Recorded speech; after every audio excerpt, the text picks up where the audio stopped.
สวัสดีครับผมปลื้มและคุณกำลังชมมี plus channel ในรายการวันนี้นะครับเราจะมาทำให้โหลดวิดีโอไมโครของเราหมุนกลับด้านได้ครับ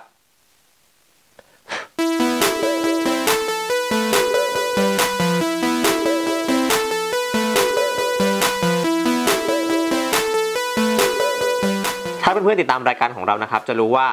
ผมใช้โหลดวิดีโอไมโครนะครับในการถ่ายบล็อกหรือว่าถ่ายรายการในช่วงมี plus อัปเดตนั่นเองผมชอบไมค์ตัวนี้มากนะเนื่องจากว่าราคามันค่อนข้างย่อมเยาแล้วมันให้เสียงระยะใกล้ที่มีคุณภาพพร้อมกับมันให้ตัวกันลมมาด้วยนะครับซึ่งมีประโยชน์มากตัวโครงสร้างของมันนะครับจริงๆมันเล็กๆแค่นี้แหละแล้วก็มันจะมีขาพลาสติกอยู่ตรงนี้ซึ่งเป็นขาสปริงนะขาสปริงนี้นะครับมันจะมีประโยชน์เวลาที่เราถือกล้องแล้วกล้องมันสั่นเนี่ยเสียงมันจะไม่สะเทือนไปถึงไมโครโฟนนะครับมันจะทำหน้าที่เนี่ยเป็นสปริงเพื่อไม่ให้มีเสียงกระแทกอะไรกุกกักเข้าไปในไมโครโฟนนะทีนี้ไมค์นี้นะครับมันก็มีปัญหาอยู่บ้างบางประการอันดับแรกเลยคือเวลาที่ผมใช้นะครับคือเวลาที่ผมถ่ายนะครับผมก็อยากให้ไมโครโฟนเนี่ยรับเสียงจากด้านหน้าของกล้องก็คือเสียงของผมแต่เวลาที่ผมจะถ่ายอย่างอื่นให้เพื่อนๆดูพร้อมกับบรรยายไปด้วยเนี่ยผมอยากให้ไมโครโฟนเนี่ยหันกลับมาทางด้านหลังของกล้องวิธีการก็คือผมจะต้องถอดไมโครโฟนนี้ออกมาหันหลังกลับนะครับแล้วก็ขันให้แน่นใหม่แล้วค่อยถ่ายซึ่งถ้าเพื่อนๆเป็นคนที่ถ่ายบล็อกเนี่ยเพื่อนๆจะรู้ว่าการทำแบบนี้มันทำให้เสียเวลาแล้วก็ทำให้การถ่ายทำเนี่ยบางทีมันพลาดจังหวะสำคัญไปนะครับปัญหาอีกเรื่องนึงก็คือไอ้พลาสติกที่เป็นขาตั้งเนี่ยนะครับมันค่อนข้างบอบบางนิดนึงถ้าคุณใช้มันในการถ่ายบล็อกเนี่ยบางทีคุณอาจจะต้องออกไปประจนภัยนิดนึงอาจจะต้องไปกระแทกบ้างหรือบางทีกล้องมันอาจจะคว่ำหรืออะไรบ้างผมทำอันนี้หักไป2รอบนะครับแต่ว่าผมแก้ปัญหาด้วยการติดกาวร้อนเอาไว้ถ้าเพื่อนๆจะเห็นในกล้องเนาะวันนี้มี plus จึงขอเสนอวิธีการดัดแปลงโหลดวิดีโอไมโครเพื่อแก้ปัญหา2อย่างนี้ครับ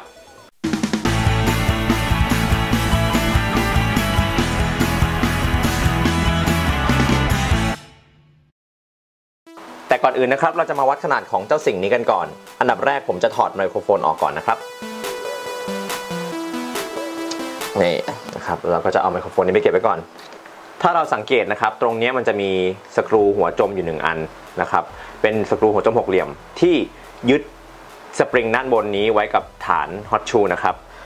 เพราะฉะนั้นเนี่ยอันดับแรกผมจะทำการถอดสกรูนี้ออกมาก่อนโดยการใช้ประแจ6เหลี่ยมโอเคจะได้ชิ้นแบบนี้ตรงนี้จะมีชิ้นส่วนเกลียวโลหะอยู่นะครับ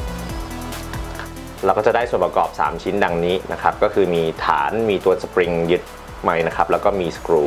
ทีนี้จากการวัดขนาดของชิ้นส่วนทั้งหมดนะครับผมก็ทำการออกแบบ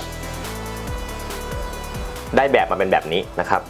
แบบนะครับก็จะมีขนาดอ้างอิงกับชิ้นส่วนที่เราถอดเมื่อกี้นะครับอย่างเช่นรูตรงนี้นะครับก็จะมีขนาดเท่ากับสกรูอันนี้นะครับรูปทรงประหลาดตรงนี้นะครับก็จะมีลักษณะคล้ายกับรูปทรงของส่วนฐานนะครับก็คืออันนี้ส่วนวงรีตรงนี้นะครับก็จะมีขนาดเท่ากับด้านล่างของสปริงตรงนี้ครับส่วนวงกลมนี้นะครับจะมีขนาดเท่ากับแม่เหล็กนะครับแล้ววงกลมนี้ก็มีขนาดเท่ากับแม่เหล็กก้อนนี้ตรงนี้กัน ส่วนรูต่างๆนะครับก็จะมีขนาดต่างกันตรงนี้จะมีเส้นผ่าศูนย์กลางเนี่ยเท่ากับ3มิลลิเมตรนะข้างในเนี่ยนะครับก็จะมีเส้นผ่าศูนย์กลาง 2.5 มิลลิเมตรนะครับเพื่อเราจะตัดเกลียวขนาด M3 หลังจากที่ผมได้แบบตามนี้นะครับผมก็จะนำแบบนี้ไปสั่งตัดเลเซอร์นะครับด้วยอะคริลิกนี่นะครับเราก็จะได้อะคริลิกขนาดตามนี้ออกมานี่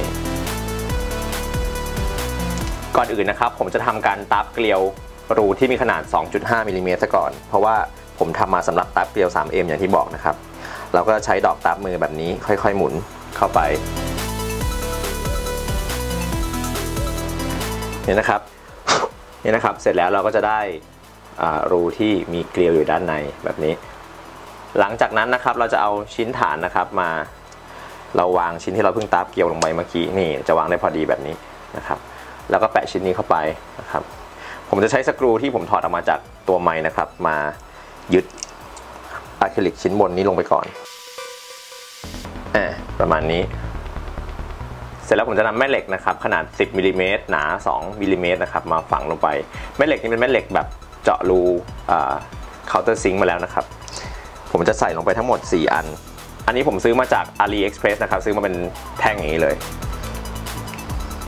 เมืองไทยก็มีขายนะครับเดี๋ยวผมจะทิ้งลิงก์ไว้ด้านล่างแล้วกันนะโอเคเนี่ยครับหลังจากที่เราใส่สกรูลงไปแล้วเนี่ยเราก็จะนำเอาสกรูหัวเทปเปอร์แบบนี้นะครับขนาด3x6 มิลนะครับมาใส่ลงไปอันนี้เป็นสกรูสแตนเลสนะครับมันก็จะไม่ค่อยยึดกับแม่เหล็กเท่าไหร่ทำให้เราประกอบง่ายขึ้นแล้วก็ขึ้นสนิมยากด้วยเพราะว่าของที่เราใช้เนี่ยมันจะต้องโดนเหงื่อโดนน้ำบ่อยๆนะครับคือสกรูตัวนี้เป็นสกรูตัวที่สั้นที่สุดที่ผมหาได้เวลาที่ผมไขเข้าไปมันจะเกินลงมาด้านล่างนิดหน่อยแบบนี้ซึ่งถ้าเราหมุนอันนี้ขึ้นมาเนี่ยมันอาจจะขูดได้แต่ว่าผมจะพยายามระวังแล้วกันนะครับผมไม่อยากทำให้อะคริลิกชิ้นข้างล่างหนากว่านี้เพราะว่ามันจะทำให้ชิ้นส่วนทั้งหมดยิ่งหนาเข้าไปอีกนะครับโอเคทีนี้ชิ้นฐานก็เสร็จเรียบร้อยนะครับต่อไปนะครับเราก็จะมาตาบเกลียว4รูนี้กันเอาละครับหลังจากที่ผมตาบเกลียว4รูนี้นะครับแล้วก็รูตรงกลางอันนี้แล้วเนี่ยผมก็จะนำ2ชิ้นนี้นะครับมาประกอบกันแบบนี้แล้วเราก็จะใส่ตัวขาตั้งไม้นี้นะครับเข้าไปตรงช่องตรงกลางเสร็จแล้วผมจะใช้สกรูหัวจมอีกตัวหนึ่งนะครับเป็นตัวใหม่อันนี้ขนาด3x8 มิลลิเมตรนะครับใส่ลงไปในขาตั้งแบบนี้แล้วก็ไขลงไปแบบนี้ครับเสร็จแล้วผมก็จะใส่แม่เหล็กอีกแบบหนึ่งลงไปนะครับซึ่งอันนี้เป็นแบบตันขนาดเส้นผ่าศูนย์กลาง10มิลลิเมตรหนา3มิลลิเมตรนะครับแต่ก่อนที่ผมจะใส่ลงไปเนี่ยผมต้องใส่ขั้วให้ถูกข้างซะก่อนวิธีการก็คือผมจะนำมาวัดกับแม่เหล็กที่ผมเพิ่งใส่ลงไปด้านฐานนะครับว่ามันควรจะติดด้านไหนควรติดด้านนี้ใช่ไหมครับเพราะฉะนั้นเนี่ยผมควรจะต้องใส่แม่เหล็กด้านนี้อย่างนี้นะครับผมจะใส่แม่เหล็กลงไปในช่องนะครับแล้วก็ป้ายออกแบบนี้เสร็จแล้วนะครับผมก็จะใช้แผ่นนี้มาปิดแล้วก็ใช้สกรูยึด4จุดตรงนี้แต่ว่าถ้าผมเอาสกรูไขลงไปนะครับโดยไม่ทำให้เป็นหัวจมเนี่ยมันก็จะประกบกันไม่ได้เพราะฉะนั้นเนี่ยผมจะต้องผายรูตรงนี้ซะก่อนนะครับ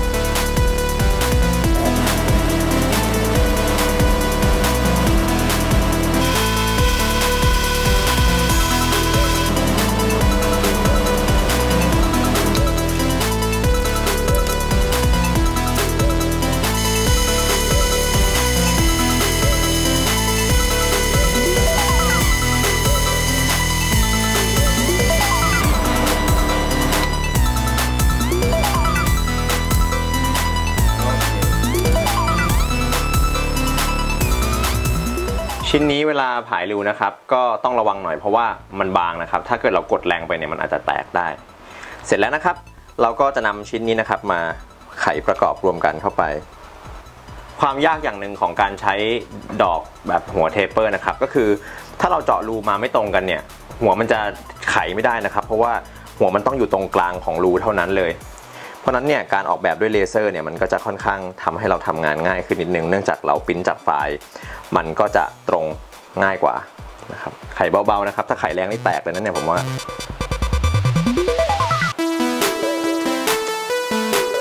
โอเคนะครับอะคริลิกแผ่นที่เราเพิ่งติดลงไปเนี่ยจะช่วยป้องกันไม่ให้แม่เหล็กทั้ง4ชิ้นนี้หลุดออกมานะครับเวลาที่เราไปประกบกับฐานแล้วก็รูตรงกลางนะครับก็จะเป็นตัวล็อกกับหัวสกรูที่อยู่ด้านฐานพอดีเป๊ะเลยแบบนี้นี่แค่นี้ก็เรียบร้อยครับที่เหลือเราก็จะติดไมค์กลับเข้าไปนะครับ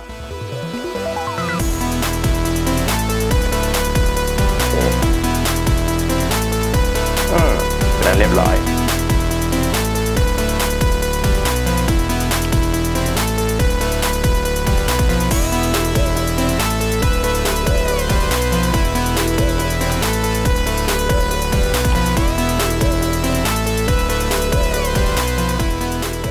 เสร็จแล้วนะครับเราก็จะได้ไมค์แบบนี้ซึ่งหน้าตาเหมือนเดิมเลยนะครับแต่ว่ามีความสามารถเพิ่มขึ้นมาอย่างหนึ่งก็คือความสามารถในการหันไมค์กลับมาด้านหลังแบบนี้ได้นะครับแบบนี้ผมสามารถที่จะถ่ายตัวเองพูดเสร็จแล้วเวลาที่ผมอยากจะให้ผู้ชมเห็นอย่างอื่นพร้อมกับบรรยายไปด้วยเนี่ยผมก็สามารถที่จะจับอันนี้ไว้บิดกล้องไปด้านหน้าแบบนี้นะครับแล้วไมค์ก็จะมาอยู่ด้านหลังแทนนะครับก็ถือว่าเป็นการแก้ไขปัญหาที่ผมชอบมากๆเลยนะครับอีกหนึ่งฟีเจอร์นะครับที่ตอนนี้ผมคิดว่าน่าจะเป็นฟีเจอร์ที่ดีนะก็คือด้วยความที่มันเป็นแม่เหล็กเนี่ยนะครับเวลาที่เราทำกล้องล้มหรือว่าเราเอาไมค์ไปกระแทกกับอะไรเนี่ยไมค์จะหลุดออกมาก่อนแบบนี้นะครับ